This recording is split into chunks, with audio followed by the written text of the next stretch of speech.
Imagine you're working on a project and you realize you need to schedule a meeting. Instead of stopping what you're doing and jumping over to Outlook or Teams, you can stay where you're at and open Copilot Chat and schedule the meeting from there. If you have an M365 premium license, you can start from Word, PowerPoint, Excel, or anywhere that you see the Copilot Chat button. In this example, I'm working on a project management PowerPoint presentation and realize that I need to confirm some details with Adele, so I want to schedule a meeting.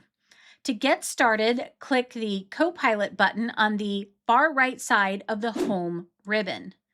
This will open up the Copilot chat in a pane on the right-hand side of your screen.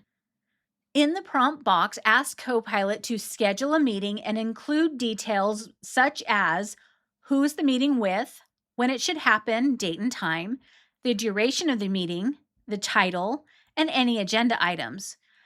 You can also add other things like details of the meeting and whether or not Copilot should book a room or location for you. Notice in the prompt I said, please format the agenda as bullet points. If you do not specify the formatting or put each item on a separate line by holding the Shift key and pressing Enter, the agenda will be inserted into the meeting invite as one long sentence.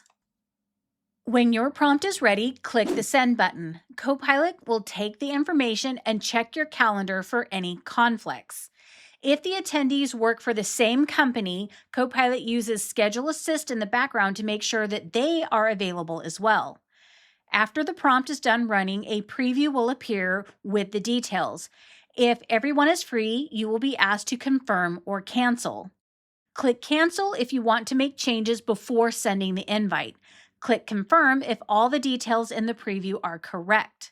Copilot will create the meeting. Unless otherwise specified, it will be set as an online Teams event.